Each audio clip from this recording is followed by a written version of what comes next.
Yani Allah'ın takdirlen biri ince meyiller kıygırıp ya. Falan adetten bilin şol Vahhabidir. Falan adetten bilin şol Vahhabidir. Falan adetten bilin şol Vahhabidir. Hani ki şu Hudayın beninin aytyan keplerden %90 mesli Hanefi mezhep eter. O sizden bundan meyler rahatçak şayet aydıp biliniz. Ha falan adetten onu bedgati bolyan olsun. Falan adet akidan olsun bedgati akidada bolyan olsun değil. Sizde inşallah şunu Hanefi mezhebe ora aytmaklığı sizde de var inşallah Teala. Yağday tabiler muhimterin diyaneti şu zamanı taklamaklıkta, dinin taklamaklıkta ne mi? Ehli bedgat bilen bedgatı tanıyamalı. Milyarta şu bizim bedgatlımıda hars oluptu. Ve ondan milleti toğa pantama edipti olur. O milleti avamda biçare bir tofar illa maşallah elinin aşağından alıgılı.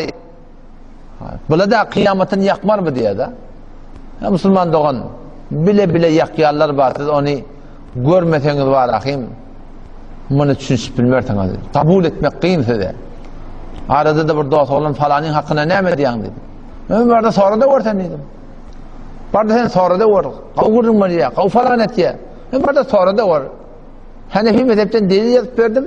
Neredeki Hanefi mezhepte şöyle dedim. Var sonra sen şundan dedim. Ama barıktır sonra yaptır şunla. Başka da altları bilmiyor. Çok veriyor. Ama şuna varanla diye ben kitap koydumeli diye. Ben zaten ben kitap koydumeli diye. Hanefi mezhepte var. Ay muhakkak ihtilafı. Yok şahstan diye. Bana ayetsen dua at diye.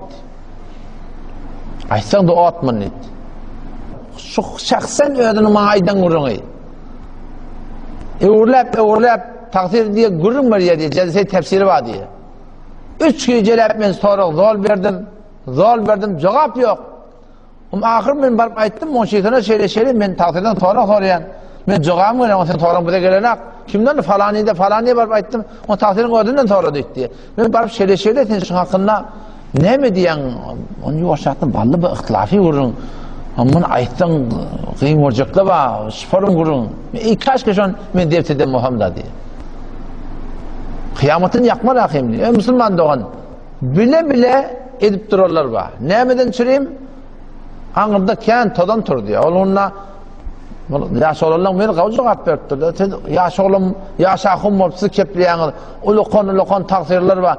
Hemmet ne demek? Elhamdülillah mantıqada dehmet çekip verirler var. Mesela ulukon taksir, bula ne aydanak? Aytsan şöyle oluyor da dedim diye.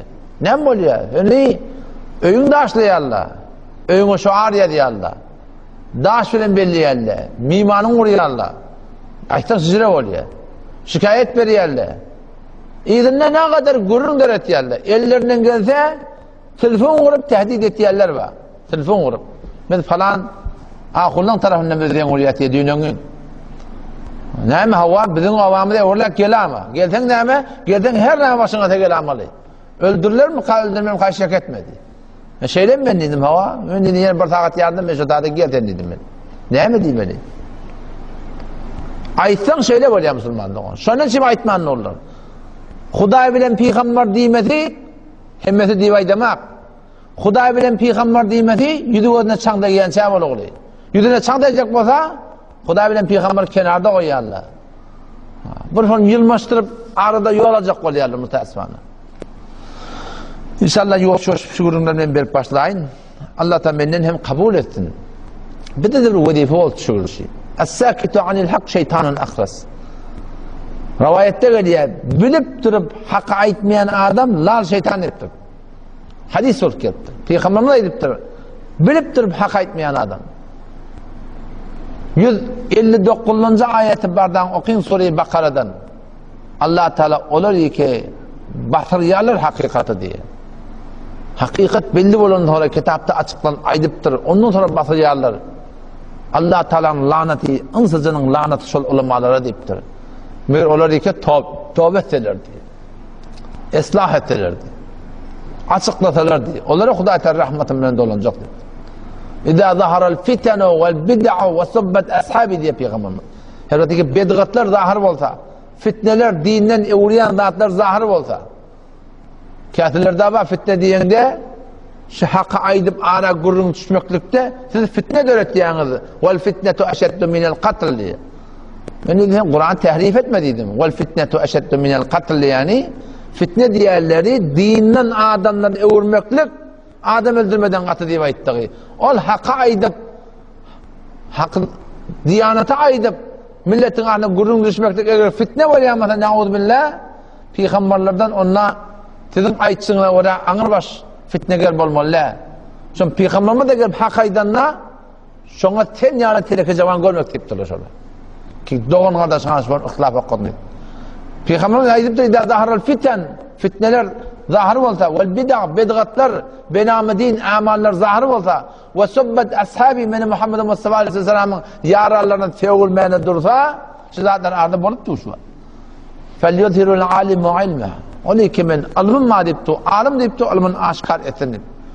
Ve lem yef'al zalik, eğer aytmasa, ne olur? Fe'aleyhi la'netullah deyiptu Peygamber. Allah'ın laneti şol alima, والملائكة فريسلان لعنة شو العالمة والناس أجمعين أنسجنا لعنة شو العالمة وظن لا يقبل الله له صرفا ولا عدلا الله فرضنا قبول etmez nefilna kabul etmez.